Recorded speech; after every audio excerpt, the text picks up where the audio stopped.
नमस्कार मित्रांनो, स्टडी मॅथमध्ये सर्वांचे स्वागत करतो। आयबीपीएस पॅटर्ननुसार आपण पीवायक्यूची सीरीज सुरू केलेली आहे। त्या सीरीजमध्ये आपण कोणकोणते क्वेश्चन्स घेणार हे आधी लक्षात घ्या। या ठिकाणी तुम्हाला पहिला क्वेश्चन हा बॉर्ड मॅथचा दिसून येतो। सेकंड क्वेश्चनमध्ये आपण स्पॉटिंग एरर घेतलेला आहे। थर्ड क्वेश्चन पुन्हा बॉर्ड मॅथचा घेतलेला आहे। देन पुन्हा बॉर्ड मॅथचा क्वेश्चन्स घेतलेला आहे, मीन्स सिम्प्लिफिकेशन पदावलीचा हा क्वेश्चन आहे। त्यानंतर पुन्हा क्वेश्चन्स पदावलीचाच आहे। त्यानंतर उरलेले जे काही क्वेश्चन्स आहेत ते सर्व स्पॉटिंग एररशी रिलेटेड आहे। म्हणजेच हा जो व्हिडिओ आहे पूर्णतः स्पॉटिंग एरर आणि सिम्प्लिफिकेशन या दोन पॉइंट्सशी रिलेटेड आहे। त्यातला पहिला क्वेश्चन आपण घेऊ। आजचे क्वेश्चन्स खरंच इम्पॉर्टंट आहे। तुम्ही व्हिडिओ पॉज करून स्वतः सोडून बघू शकता, देन मग आन्सर काय आलं ते बघू शकता। या ठिकाणी बघा 450%, सो 450 डिवायडेड बाय आपण 100 करणार।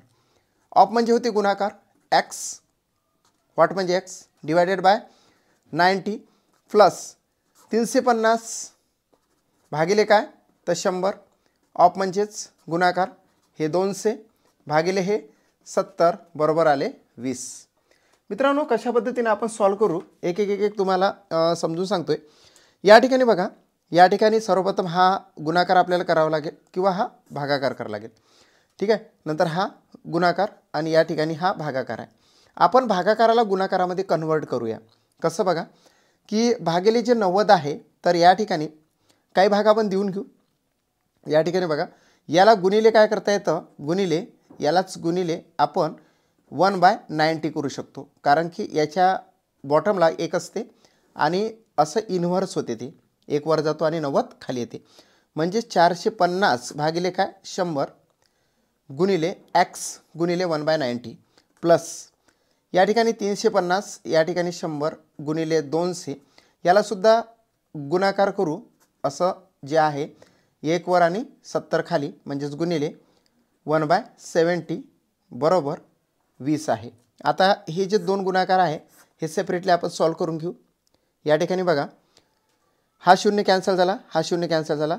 त्याच्यानंतर या ठिकाणी असा पण आपण भाग देऊ शकतो।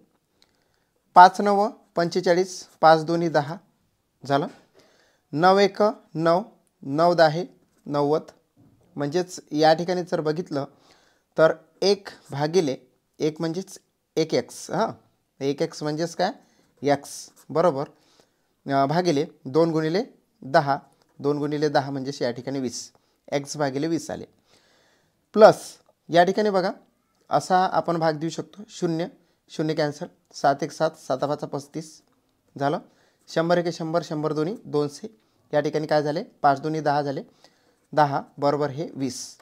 आता बघा एवढं आपल्याला सॉल्व करावं लागेल आणि खूप इझी आहे मित्रांनो। एक्स भागिले असं 20 घेऊ आपण, हे असं लिहू शकतो आपण।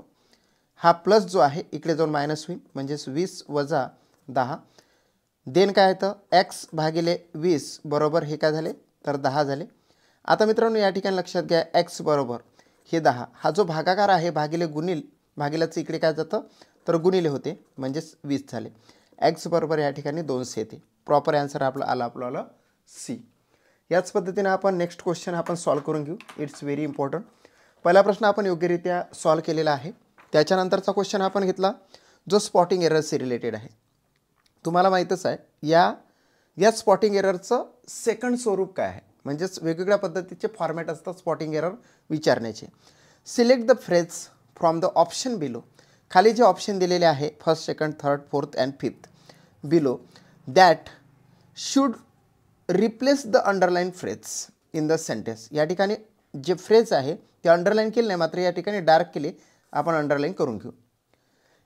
To make it grammatically and contextually correct, if the sentence is already correct select no correction required as your answer. आता हे सेंटेन्स आहे, हे सेंटेन्स या ठिकाणी ते म्हणतात राईट असू शकतं किंवा रॉंग असू शकतं। म्हणजे या ठिकाणी राईट असू शकतं, राईट किंवा रॉंग असू शकतं। जर समजा राईट असेल तर ई ऑप्शन तुम्ही चूज करू शकता, जर रॉंग असेल तर या चारपैकी एक तुम्हाला आन्सर द्यावं लागेल। आता या ठिकाणी बघा तुम्हाला सांगतो कसं रॉंग आहे किंवा मग कसं राईट आहे। वन ऑफ द किड्स, आता इथपर्यंत बरोबर आहे, कारण की वन ऑफ द जर टर्म असेल तर त्याच्या पुढे केव्हाही प्लुरलच पाहिजे. प्लुरल्स म्हणजेच काय, अनेक वचन पाहिजे असते. या किजचं अनेक वचन आहे, म्हणजे एवढा पार्ट हा अगदी राईट आहे. परंतु या ठिकाणी वन ऑफ द कीज, त्या कीजपैकी एक, याला काय म्हणणार आपण, कीज पैकी एक चाबी किंवा एक की म्हणजे चाबी नाही आहे या ठिकाणी बाब असं येणार आहे, एकच येणार आहे. म्हणजेच हे काय झालं तर पूर्ण जर म्हटलं तर एक वचन झालं. काय झालं, एक वचन. मग एवढा जो भाग आहे हा एक वचन होतो. काय होतो, एक वचन, सिंग्युलर होते, सिंग्युलर. आता सिंग्युलर जर सब्जेक्ट असेल, for example one of the keys to success, one of the keys to success म्हणजे यशाच्या अनेक कीजपैकी एक key, are maintaining a positive attitude. या ठिकाणी एक वचन आहे असं मी तुम्हाला सांगितलं. मग त्याच्याशी रिलेटेड जो व्हर्ब असतो, व्हर्ब हा काय असायला पाहिजे. जर सिंग्युलर जर असेल या ठिकाणी तर व्हर्ब मित्रांनो केव्हाही सिंग्युलरशीच रिलेटेड यायला पाहिजे ना. म्हणजेच या ठिकाणी याला कन्व्हर्ट जर आपण इटमध्ये केलं तर हे केव्हाही इजच यायला पाहिजे, आर यायला नको, आहे की नाही. म्हणजे या ठिकाणी आरच्या ऐवजी इज जर असतं तर हे सेंटेन्स राईट आलं असतं. म्हणून इज मेंटेनिंग पाहिजे या ठिकाणी. ऑप्शन क्रमांक फर्स्ट हे राईट आहे, कारण की आर मेंटेनिंगच्या ऐवजी इज मेंटेनिंग पाहिजे. का पाहिजे तर ते तुम्हाला कळलंच की वन ऑफ द कीज हा एवढा जो पार्ट आहे तो सिंग्युलर आहे आणि सिंग्युलरसाठी सिंग्युलरच व्हर्ब पाहिजे. ठीक आहे, इज राईट आहे. चला नेक्स्ट क्वेश्चन आपण घेऊ. आता हा थर्ड क्वेश्चन आपण घेतलेला आहे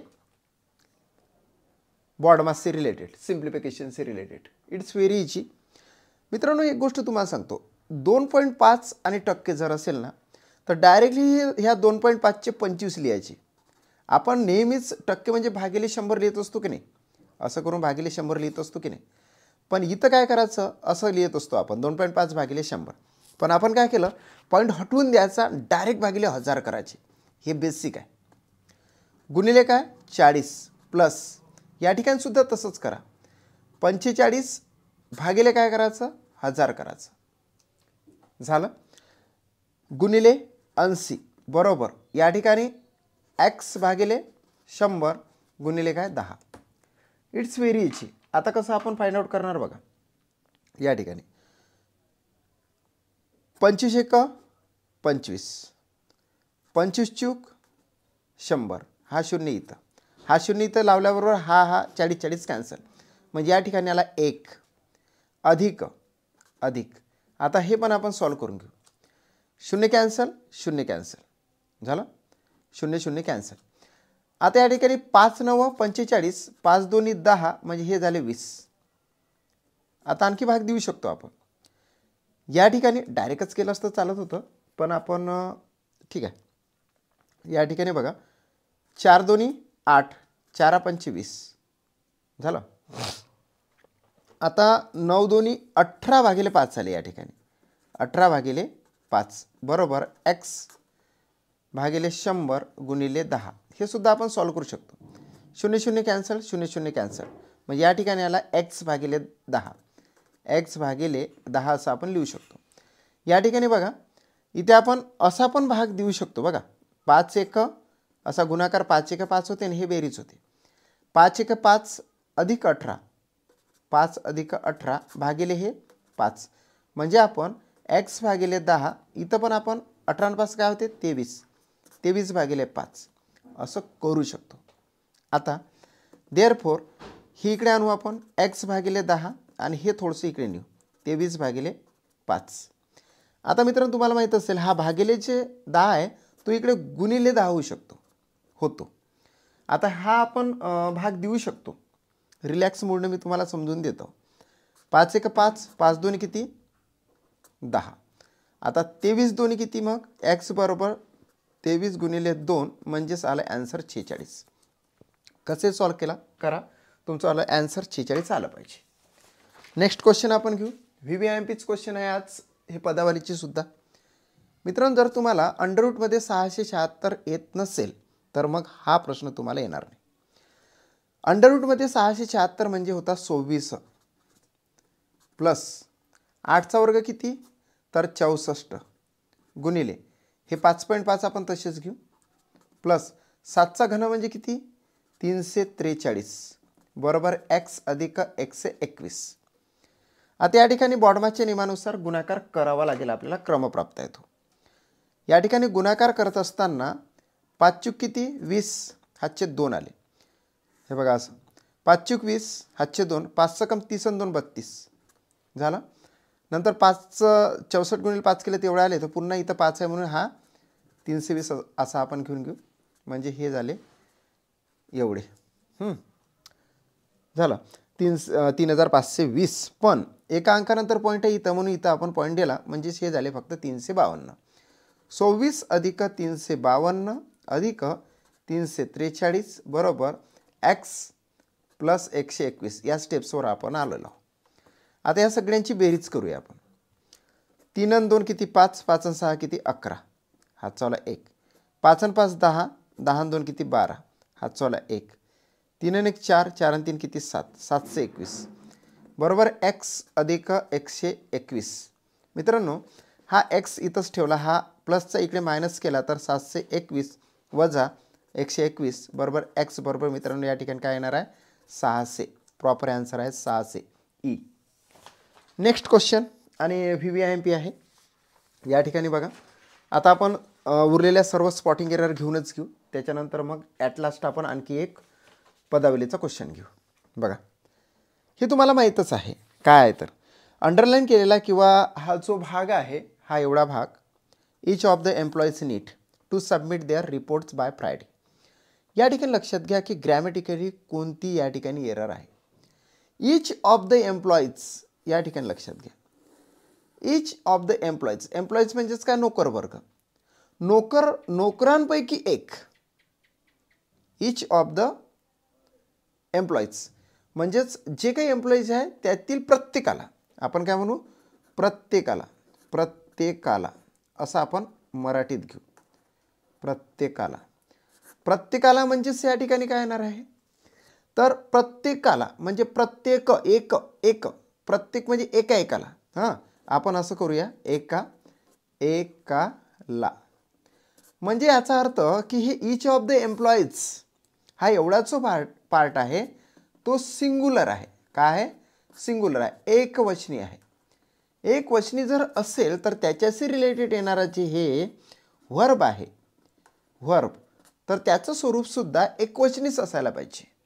म्हणजे या ठिकाणी नीड्सच्या ऐवजी आपल्याला या ठिकाणी काय लागेल नीड्स लागेल. काय लागेल नीड्स. आता तुम्ही म्हणाल की नीड्स कसं काय लागेल बाबा नीड्स कारण जर सब्जेक्ट हा जो सब्जेक्ट आहे ना सब्जेक्ट जर तृतीय पुरुषी एकवचनी जर असेल तर व्हर्बला यस किंवा यस लागत असते.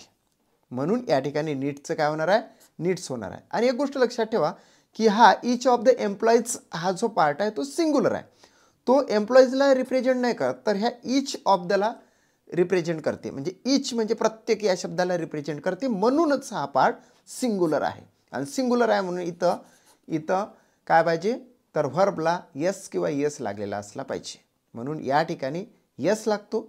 सो काय येणार आहे इच ऑफ द एम्प्लॉईज नीड्स. हे बघा इच ऑफ द एम्प्लॉईज नीड्स पाहिजे. यस इथे इम्पॉर्टंट होता म्हणून फर्स्ट ऑप्शन या ठिकाणी राईट आहे. सेकंड क्वेश्चन घेऊ. नेक्स्ट क्वेश्चन घेऊया आपण. या ठिकाणी लक्षात घ्या पुन्हा तेच आहे स्पॉटिंग एररचा हा सेकंड टाईप आहे वेगळ्या पद्धतीने विचारण्यात आलेला आहे. सी हॅव डिसाइडेड हा एवढा पार्ट अंडरलाईन केलेला आहे समजून घ्या. To enrol in a cooking class to enhance her culinary skill. Okay आता या ठिकाणी बघा मित्रांनो तुम्हाला माहीत आहे का रे की सीला कधी हॅव लागते का नाही. जर समजा ही असेल किंवा सी असेल किंवा इट असेल सब्जेक्ट जर ही सी इट असेल पैकी असेल तर व्हर्बला यस किंवा यस लागत असते. हे तुम्हाला माहीतच आहे. पण जर तुम्ही हॅव हॅज या दोघांचा जर विचार करत असाल तर ह्या ही सीटला केव्हाही हॅजच लागतो, हॅव लागत नाही. म्हणून या ठिकाणी सी हॅज डिसाइडेड पाहिजे. हे बरोबर आहे, सी हॅज डिसाइडेड. म्हणून प्रॉपर सेंटेन्स काय होईल? She has decided to enrol in cooking class to enhance her culinary skill. So option क्रमांक फर्स्ट हे राईट येते. नेक्स्ट क्वेश्चन आपण घेऊया. It's very important. They plans to travel to Japan once to travel restrictions are lifted. मित्रांनो, हे sentence आहे. याच्यामध्ये हा जो एवढा बोल्ड करून ठेवलेला जो पार्ट आहे तो अंडरलाईन म्हणून सांगितलेला आहे त्यांनी. जर याच्यामध्ये या पूर्ण सेंटेन्समध्ये आणि एवढ्या पार्टमध्ये जर एरर नसेल तर नो करेक्शन रिक्वायर्ड ही ऑप्शन मारायचं आहे. पण बघूया आपण. मी तुम्हाला आत्ताच सांगितलं की जर प्रोनाऊनचा विचार केला, प्रोनाऊन्स म्हणजे तुम्हाला माहीतच आहे सर्वनामे होतात. सर्वनामांचा जर विचार केला तर आय, वी, त्याच्यानंतर यू, हा यू म्हणजे तू होते आणि हा यू म्हणजे तुम्ही होते अनेक वचन. त्याच्यानंतर ही, सी, इट आणि इकडे काय ते दे. एवढं तुम्हाला माहीतच आहे. आता या दोघांना जर विचार केला, या आय, वी, यू हे एवढ्या जर विचार केला तर केव्हाही हॅव लागत असते, हे आपल्याला माहीत आहे. पण व्हर्बचा जर विचार केला इथं तर क्रियापदाचं पहिलं रूप येते फक्त, त्याला एस किंवा ईएस लागत नाही. ह्या देला सुद्धा एस किंवा ईएस लागत नाही. पण हे जे तीन आहे, ही सीट, यालाच फक्त व्हर्ब असताना एस किंवा ईएस लागत असते. म्हणून हा दे इथं आहे ना, तो या देच्या जागेवर आय असतं, वी असतं, यू असतं किंवा दे असतं ना, तरीसुद्धा त्याला एस किंवा ईएस लागलाच नसता. म्हणून या ठिकाणी एस लागलेला आहे, तो नको पाहिजे होता. म्हणून प्रॉपर काय होते? दे प्लॅन्स, हा एस निघून जातो, फक्त इथं काय पाहिजे होतं? प्लॅन पाहिजे होतं. म्हणून they plan to travel to Japan once the travel restrictions are lifted.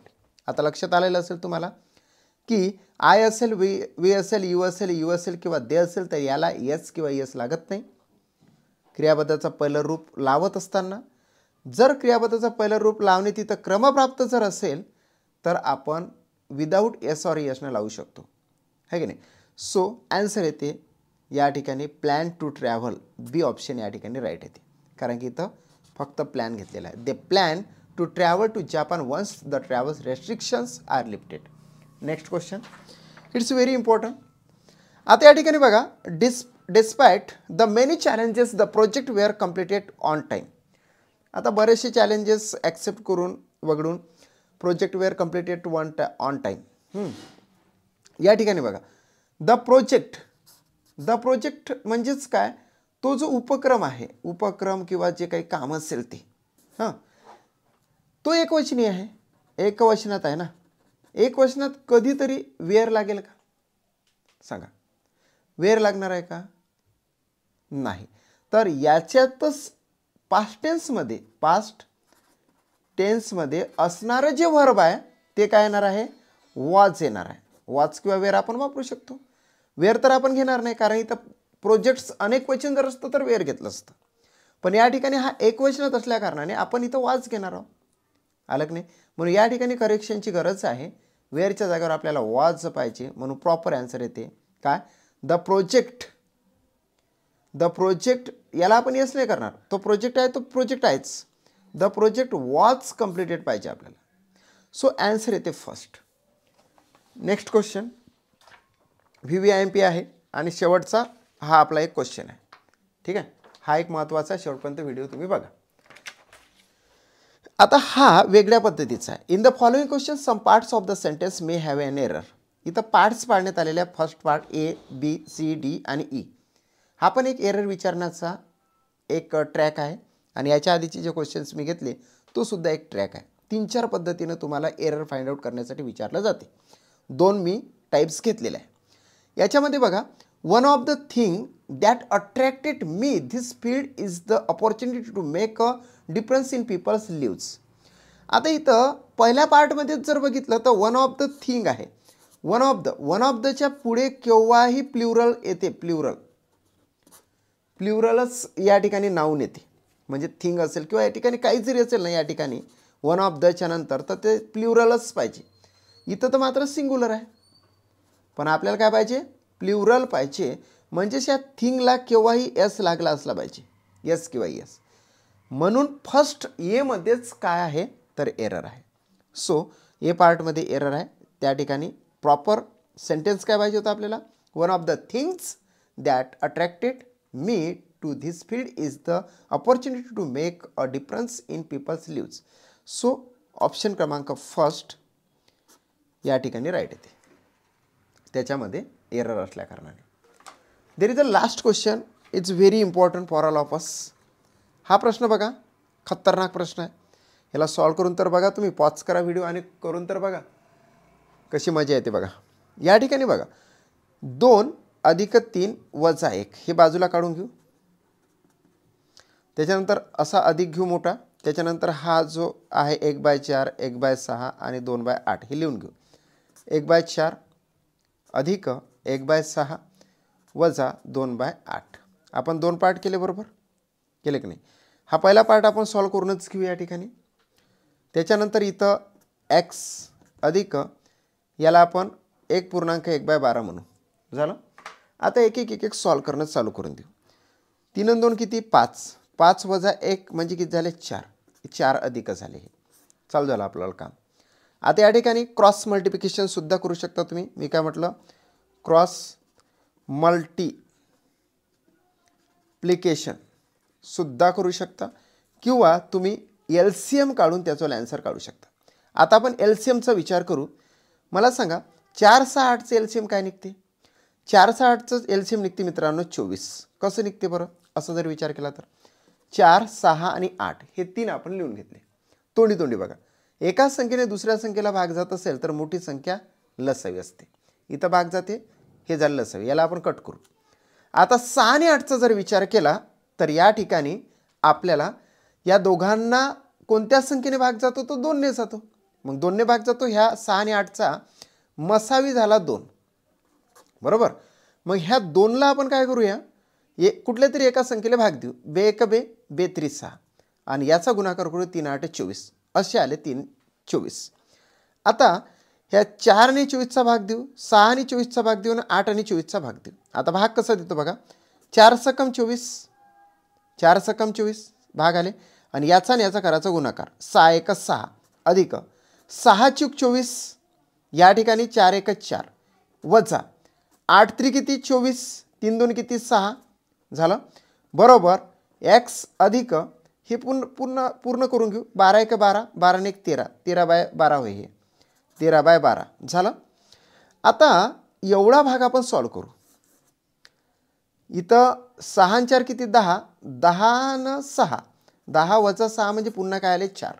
मग एवढ्याचं झाले 4 4/24 बरोबर. एक्स अधिक 13/12 4 अधिक. आता मित्रांनो याला भाग देऊया आपण. 4 1 4 4 सकम 24. आपण कोणत्या पार्ट्सवर आलो आता ॲट लास्ट. 4 अधिक 1/6 बरोबर एक्स अधिक 13/12 झालं.